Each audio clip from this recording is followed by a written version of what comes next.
What in the heck did I do? Definitely seemed like the type that would be the stalker type.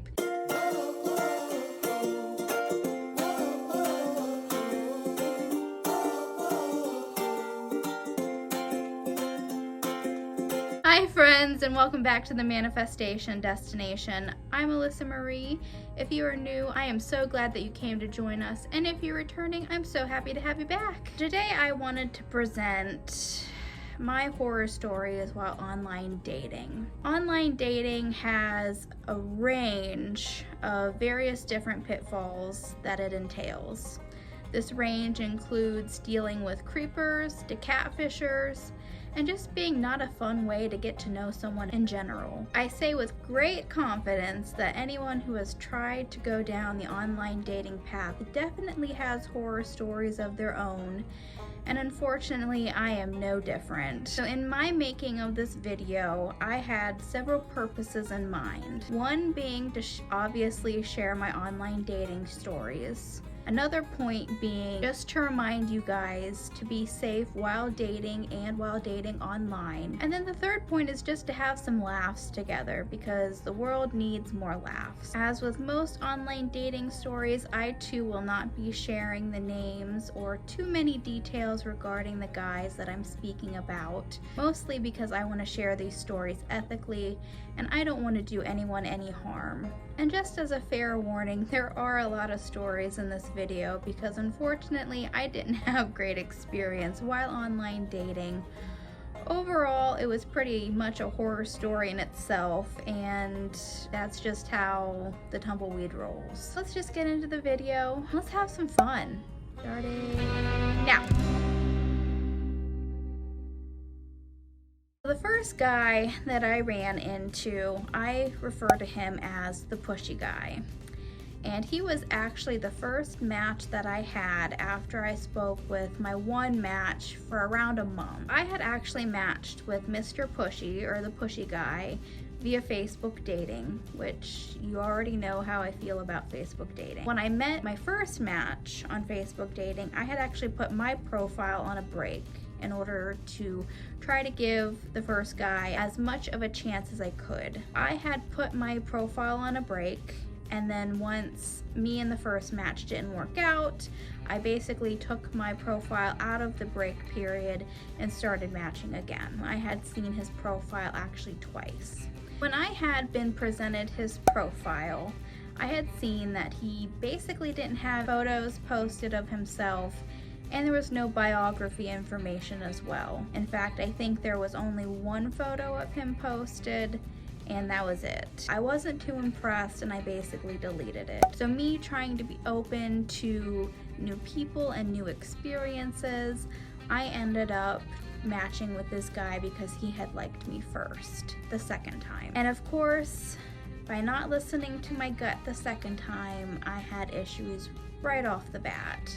Within a 30-minute period, I kid you not, 30 minutes, as soon as we had matched, he basically started messaging me, which was normal for typical matches. You get the notification, you get excited, and you start messaging the person you just matched with. So within a 30-minute period, this guy had basically requested to talk over the phone, which at first I was very leery. After his, I guess, explanation of it all, I kind of agreed with him that it is important to try to get to know someone as realistically as possible, which means phone calls, in person, etc. So I reluctantly gave him my phone number, and prior to us even really calling each other, which yet again is still within that 30-minute period, I had tried to get his Facebook account just that way I could get some more information about him to try to feel a little bit more comfortable about the situation. And of course, his Facebook page did not fail me.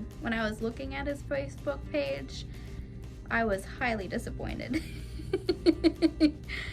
I saw a lot of posts that I didn't necessarily agree with and were almost downright trashy, if I'm being completely honest. Naturally, once I had already looked at his Facebook page, I already had that uncomfortable feeling of knowing that I was going to get a phone call within a few minutes, and just not feeling good about the entire situation in general because of his lack of profile. I was very uncomfortable, and needless to say, I did not have good vibes about this guy at all. So within 30 minutes of us matching, us messaging, and me exchanging my number with him, he ends up giving me a call.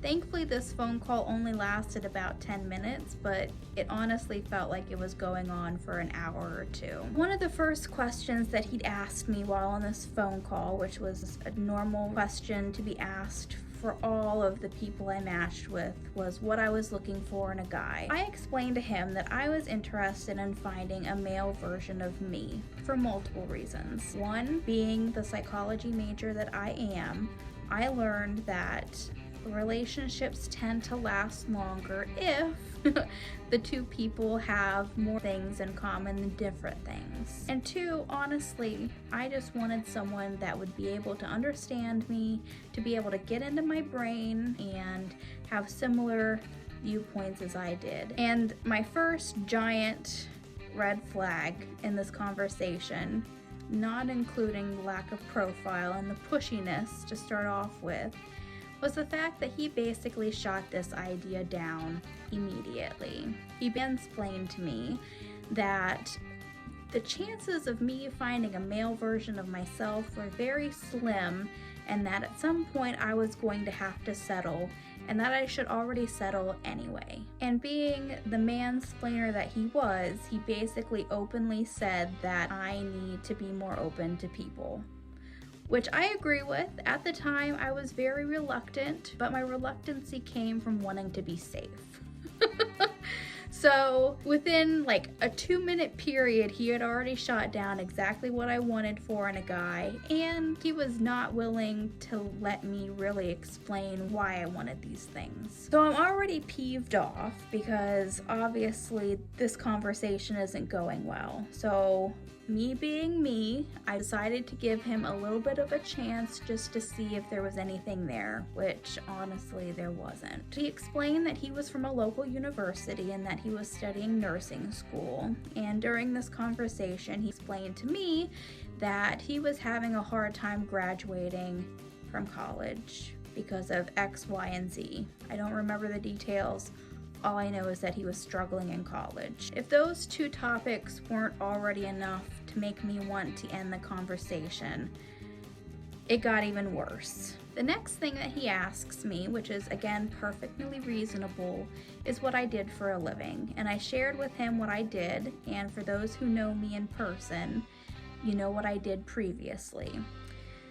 Long story short, he did not agree with my chosen profession at the time, and that he felt that my company was not a benefit to the people that it worked with. So yet again, he explained to me, or rather mansplained to me, that he had experienced my company in his life, and he did not feel that what I did for a living was helpful and or useful for the people that they supposedly work for. So naturally at this point, I was pretty much done with the conversation, and I was pretty much looking for any excuse to get off the phone call as I could. After all of this conversation, which granted only took about 10 minutes out of my day, he then asks me if I would be more interested in becoming a more serious thing with him. At this point, I did everything that I could to get off of the phone with him because he was almost begging me to go out with him to give him an in-person chance. And I remember very vividly me basically explaining to him for the first time during this conversation that I wanted nothing more than to be friends, and then maybe at some point we could pursue something later. And me being me, I was very nicely trying to explain that I was not interested in him at all. And this begging period lasted for about 5 minutes, I would say, so half of the conversation. He was not understanding that I didn't want to pursue anything further. And he just kept pushing the fact that we need to meet in person, which I was not willing to do. Eventually, and finally, I was able to get off the phone with him. And as soon as I got off the phone with him, I asked myself, what in the heck did I do?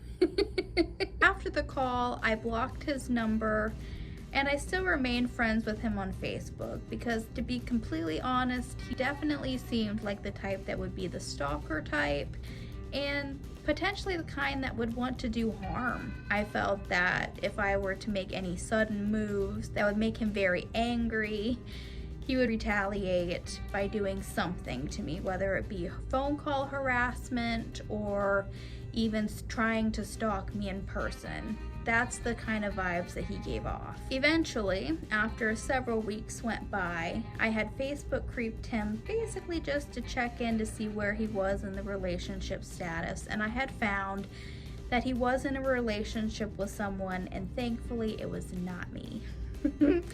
And as soon as I found out that information, I blocked him on Facebook, and I have not heard from him since, thankfully. In conclusion, this was honestly my first experience having talked to a very desperate guy. And of course, I learned a lot from this 10-minute interaction with him. Possibly more than what I did with any other matches that came up. And the most important lesson that I learned was to be careful with who I interact with. I carried that lesson with me throughout the entire rest of the experience of online dating that I had. Like I said, I have not heard from him since, and I hope that he is doing well in his relationship. It honestly shocked me that this was an actual interaction that I had with another human being, and it shocked me that this entire interaction only lasted about 30 minutes and so much went down in such a short period of time.